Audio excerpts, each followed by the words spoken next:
What's going on, everybody? Welcome back to TOJ Talks. I'm your host, Will Parkinson, at WillPod11 on Twitter, Instagram, and TikTok. Another episode here, middle of June, and the Jets are finally on vacation.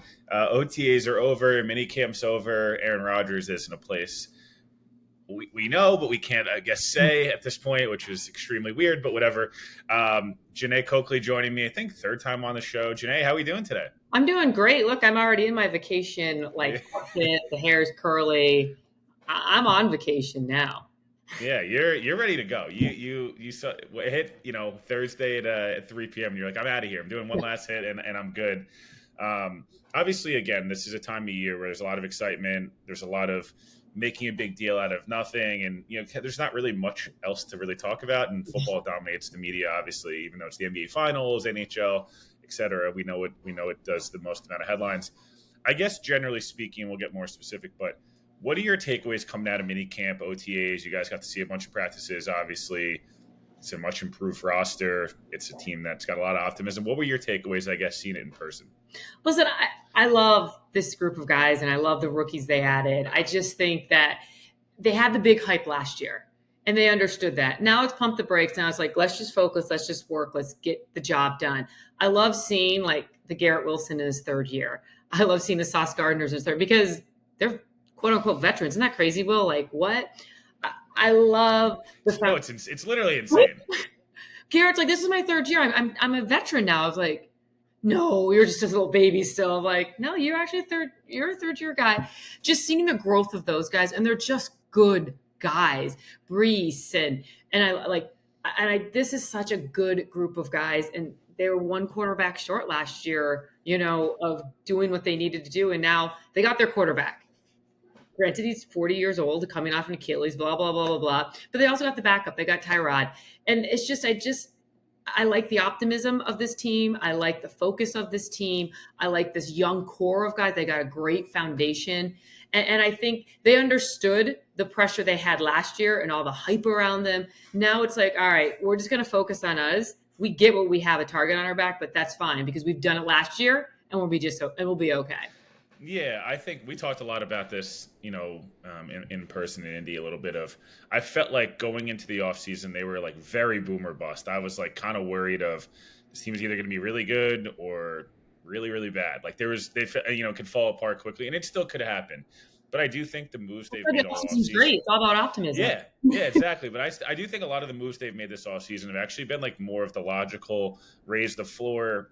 Hey, even if we have some injuries here, we should still be able to be a playoff team, and we still have that Super Bowl aspirations. Obviously, Aaron Rodgers, look, you and Connor have done a bunch of reporting on this, of how he's looked during camp and all these different things. Just on the field first, what do you make of what he's looked like coming back from the Achilles? Does he look like the guy you saw in camp and training, and in the preseason last year? Is it almost there? How far back is he, I guess? Well, it's funny because, again, this is OTAs in minicamp. Well, he wasn't at minicamp, but this is OTAs. I mean, there's no pads. It's pretty much a glorified walkthrough. But the man can throw the ball. The man can still play football. Granted, like I said, defenses weren't running after him. He wasn't, but he can move. He can throw that. Again, I'm going to go back to his arm is unbelievable. The no-look throws. He's a great quarterback, and there's a reason. And yes, I know he's 40, and yes, he's coming off Achilles. I didn't see that much of a decline, but again, it is OTAs. But as far as the man knows football, he loves football. He can play quarterback, and he's very good at it. Yeah, I think that my biggest worry, and I've talked about this a bunch, it's nothing to do with the arm. Honestly, the arm looks pretty much just as good as it looked when he was 23, 24. Mm-hmm. I'd like to see, just how he moves. He's always moved around a lot, and I think that's something that we don't really talk about with Rodgers as much. We kind of seem to forget. He did a lot of the Mahomes stuff before Mahomes was doing it, and it's just, whatever. It's whatever the flavor of the day is. We kind of assume they're the first one that's ever done it. Let's just, I guess we'll hit this now because I think it's so annoying, and I literally posted on Twitter. I was like, I just truly don't give a fuck right now with the Rodgers stuff. And I think this better than anybody. Rodgers is extremely polarizing. He's amazing for views. He's amazing for clicks. People differ on opinions on him and all these different things. And I kind of think he loves it. He Kind of. literally got shit for not shaking Trump's hand. Then as soon as people got mad at that, then he shook Trump's hand and then posted that, and the people got mad. Like I just think he like eats this stuff up. Overall, you've been around the NFL a really long time. You've covered great quarterbacks. You've covered very bad quarterbacks. Do you make a big deal? Is it that he missed minicamp? Is it because it's Aaron Rodgers? Is like what's I guess just like what's your take on this whole 3 day drama that we just went through in Oh, middle of June listen, for no reason? listen. I think is it going to affect the team? Come September. When's their first game? 9th, I think. I don't know. No, is the I don't even know how many snaps Tyrod Taylor took in minicamp. Is it really going to make that huge of a difference? Absolutely not. Do the team care? No, the players don't care. I mean, no one in the building cares. I mean, I do think possibly they could have handled a little better. I mean, obviously Rodgers knew he was leaving and wasn't going to be there. Maybe they, come out ahead of the situation because, again, as you know, like you just said, Aaron Rodgers is a very polarizing figure. Anything he does is going to make news. Maybe last week, hey, listen, I have a plan. I've had this whatever in the bag. I want to go. I want to do this. It's important to me. The team agrees. Hey, listen, we'd wish you were here. We want you here, but not happening. The fact that the bomb was dropped the day of minicamp and then the unexcused and this and that, it's like, oh, really, people? And in fact, we haven't heard from him. He didn't put a statement. Just go on the McAfee show and say, hey, this is where I'm at. You know what I'm saying? Or this is why I'm doing it. Not a big deal. No one cares. Again, it's because it's in New York and it's Aaron Rodgers. Yeah, no, I just think the wording Doesn't care, so that's all that should matter. But again, don't you think it was weird that they didn't get out ahead of it? I just thought that was one odd. thing that I was like, guys, you knew about this, like, but If he knew about this back in like the fall, which is what Connor reported, like the first day of OTAs, he's not going to be here for minicamp. Then we have the conversation for 12 hours and no one gives a shit. and why didn't he just say, hey guys, listen, I have this? I mean, again, I don't know. There are security people, reasons. Yeah, there are people that make a lot more money than I do, and so I don't know why they decided, but that's the one thing I would say, like they could have just mentioned it. They had plenty of time to mention it, and I think that's what caused the hoopla. But as far as inside the building, the players that they don't care. And again, is it make no difference whatsoever that he was at minicamp?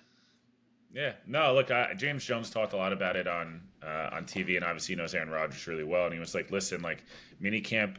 He's like, I get the optics of it, but it truly doesn't matter. And if Rodgers was not here all offseason, I keep seeing people talk about, hey, that year in Green Bay 2 years ago, he wasn't there the whole off. That's very different. Not being there the whole offseason, I totally get. But honestly, the OTA practices from every guy I've talked to said they were way harder than the minicamp practices. It was way more intense. Like it felt like a camp practice at times. So I just felt like I understand optically it's a bad look. Like I'm not telling you it's not. With all other 31 other starting quarterbacks. Yeah.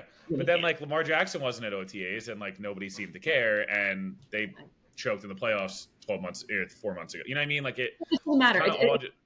It's just ridiculous. Again, just you knew it was going to cause this. And maybe we're still talking about it on a Friday because everyone wants to hear about it and it gets we're going to talk about this until now July 23rd. Yes, which is the day we hear from him. Which is crazy. And when people find out where he is, I don't think it's really that big of a deal. I'm not really sure why it's being guarded this closely, but I'm not gonna be that guy either. Hassan Reddick, I actually think was a bigger story. Again, another thing that in reality of the situation, he realistically is going to end up getting a contract extension between now and July 23rd, and we're not going to talk about it. But it's a little bit more of news as a guy who's not a super polarizing person and it just is holding out. It seems like the one thing, again, that I'm a bit confused about on this situation, and I think you probably would agree here, like he wanted a new contract in Philly. Why was the assumption that he wouldn't want a new contract with the Jets? Like it doesn't, just because you get traded doesn't mean you don't want to get paid still. Like, is that that's the one thing where it's like, we had to know this was coming, right? I think everyone kind of just assumed it was a given. I had heard through some of the people I had talked to that when he was traded, he gave his word that he was going to show up to offseason and they're going to work on something, but it's not going to be that big contract that he's looking for. There'd be incentives, he's in the last year of contract. Listen, play really well this year and you'll get that big contract next year. maybe with us, maybe with other teams, but we can maybe give you throw some incentives your way. But he pretty much said, yeah, I'll be at OTAs for what I'm hearing.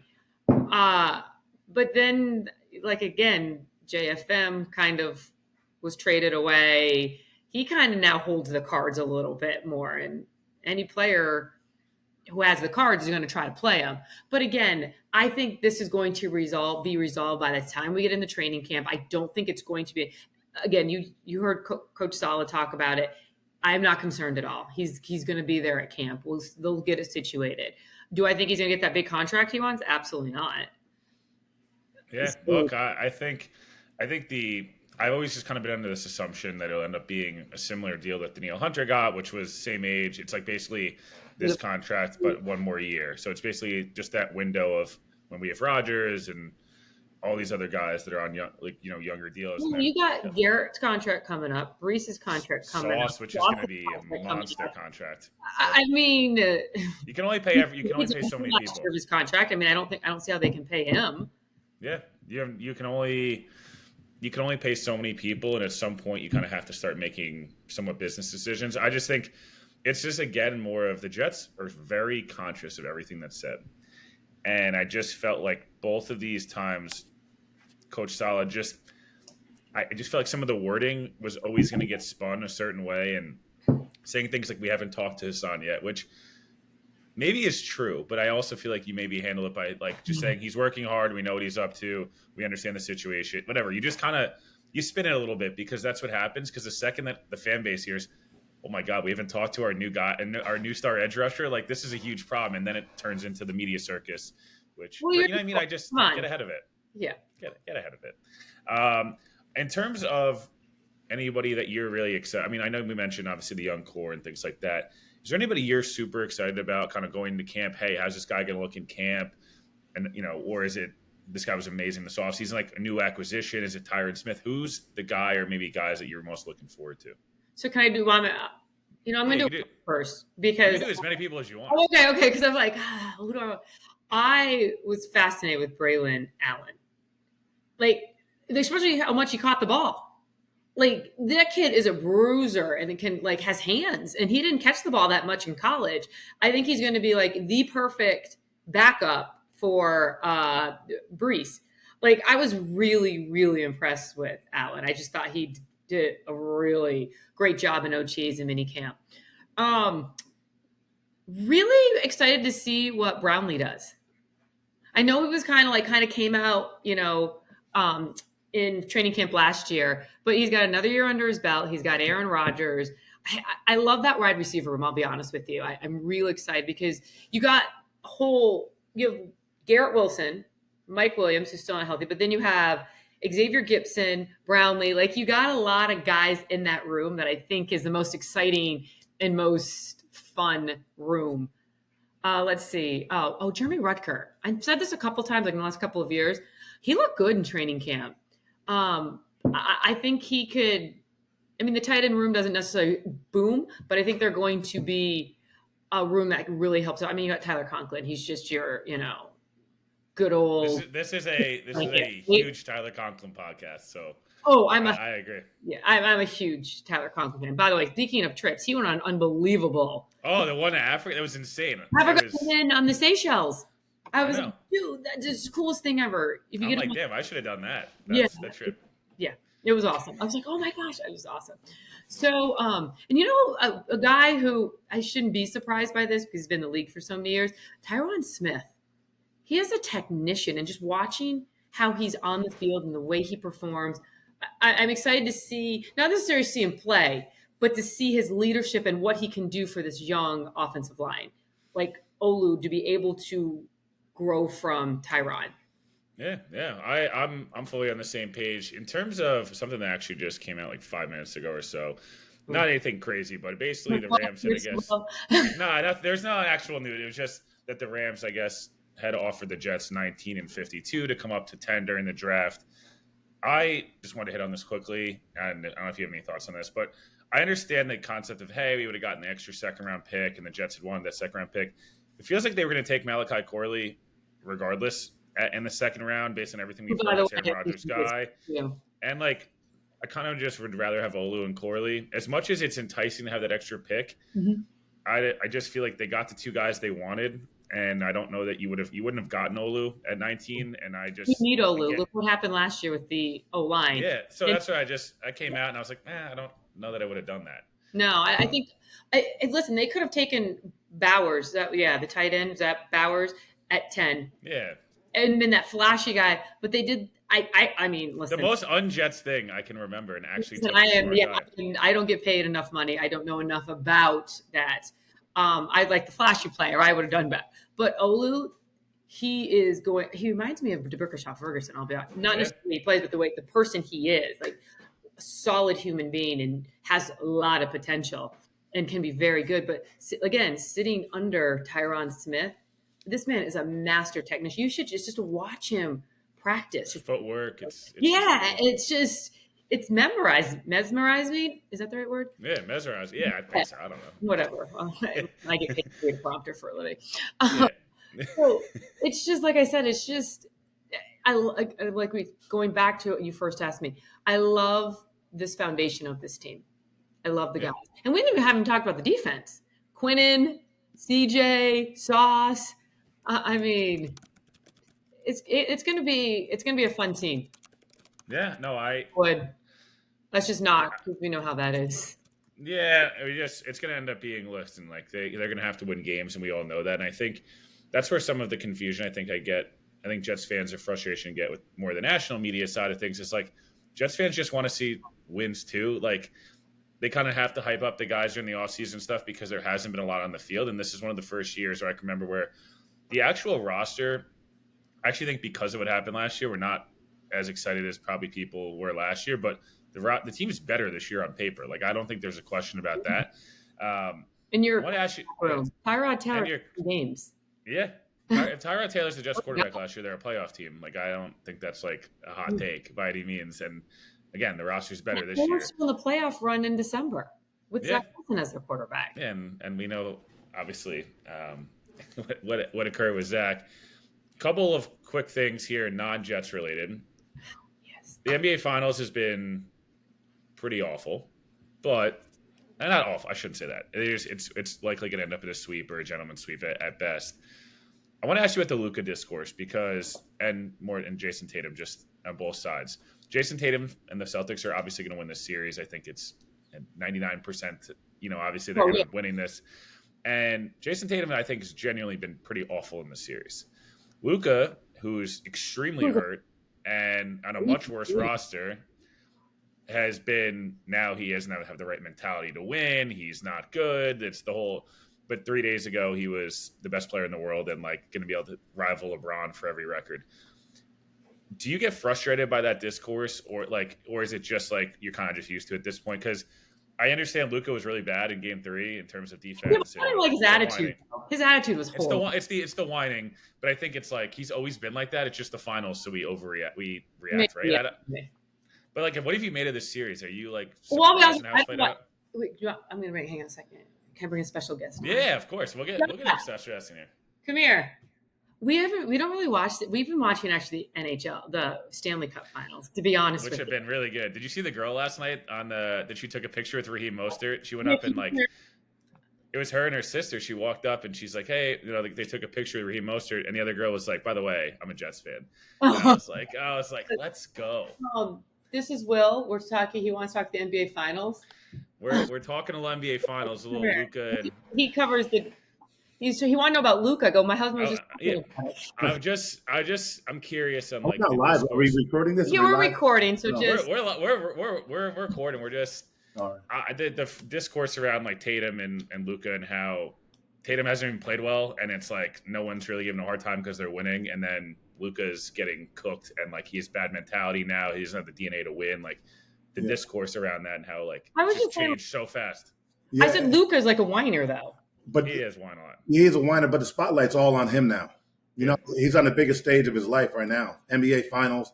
There's only 2 teams left. He's supposed to be one of the best players in the league, and he's bitching every play. Every play. He's whining every play. I mean, he's so talented, but you got to play both ends to win. Yeah, he doesn't move his feet at all in defense. No, he doesn't even try. No, he doesn't try. It's funny. Kyrie's always been the guy who's just like awful on defense, doesn't try, Yeah, and I don't know. This series has just been disappointing because I felt like Dallas was playing so well, and Boston was kind of coasting through a bunch of pretty awful like. They got very lucky with a lot of these injuries and stuff, and yeah, then they just Jalen Brown's flipped the switch, and like Dallas has gone. Those role guys have not played well, and that's what it is. yeah, Luka's not putting up 40, 15, and 15, and Yeah. they're gonna get swept. And the thing about that, Boston, they're all 6'8", 6'7", so they're all just as big as him. So they can play different positions. They're all athletic. They're strong. They're tough. But you can tell they have a chip on the shoulder when they guard these Yeah. guys. They're digging in, trying to stop every possession for them, and they can score at the other end because they have so many weapons. So Yeah. that's what makes Other it. question. I guess the other question. This actually is relevant to you. Are you Yeah. surprised Dan Hurley didn't take the Lakers job? I think it was the right move, personally. Well, if they went to 15 million, I think he goes. Yeah, the offer was not as crazy. Everyone's like generational offer. It wasn't even the highest paid offer. That's what I'm saying. Yeah, like I expected 15 to 20 a year. Yeah. And You're the Lakers. What are you doing? exactly. I mean, yeah, you lowball him like that. I mean, you have so many other guys making so much more.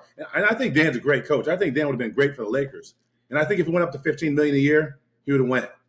Yeah.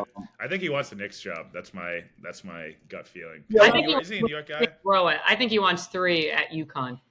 Yeah, if he gets in third at UConn, I mean, then you go into like really rarefied. I just felt like leave the East Coast. He's never left the East Coast to go to LA. Like you got to pay. LeBron's on one more year. Yeah. AD just played a career high in games, which means he's due for another loan.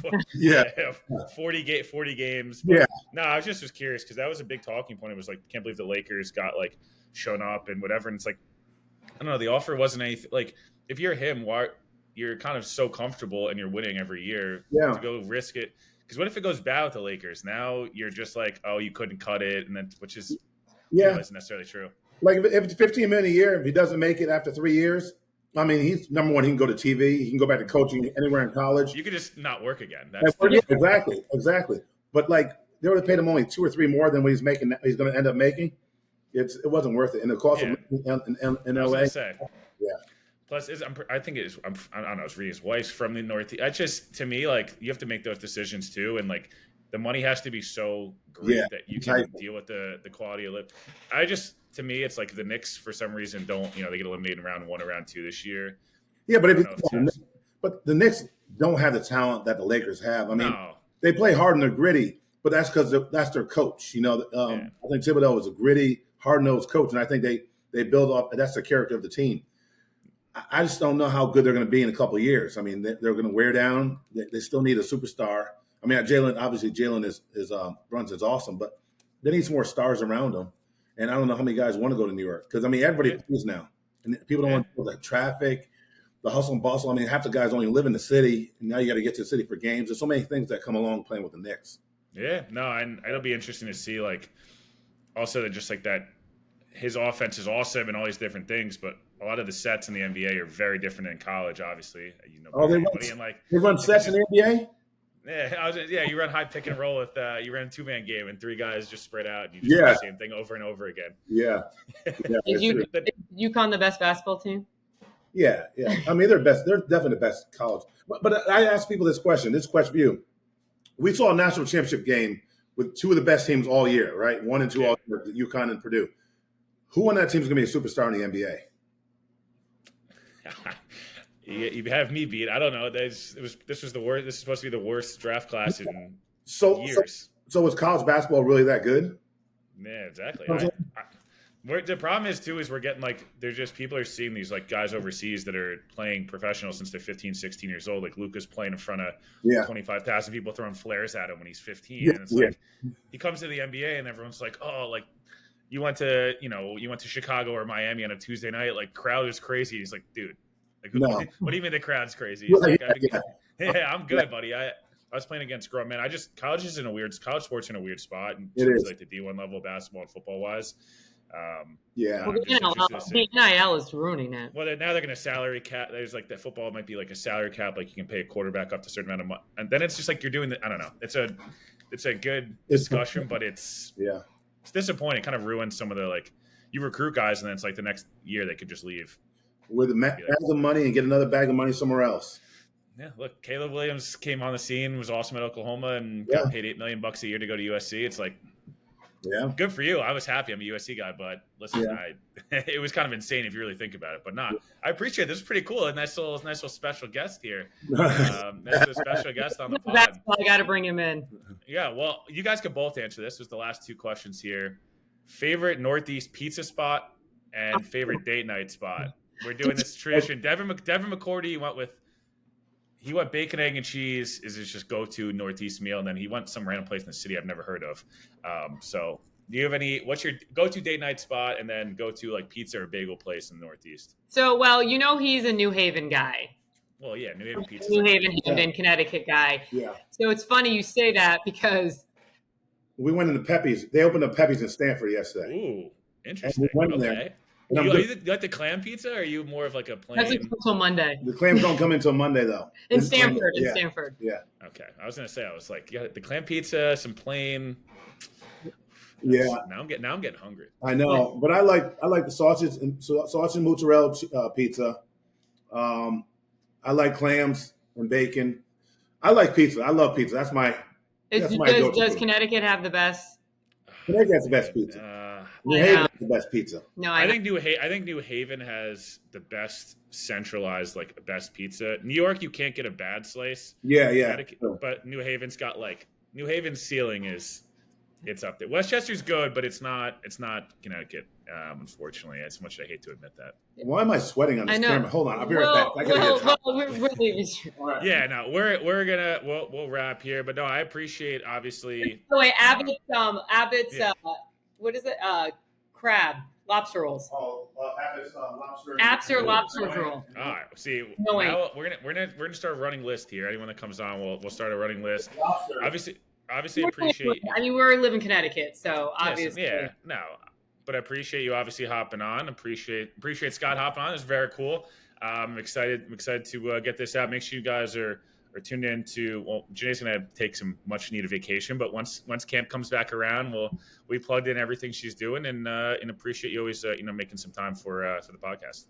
Awesome, appreciate you, Will.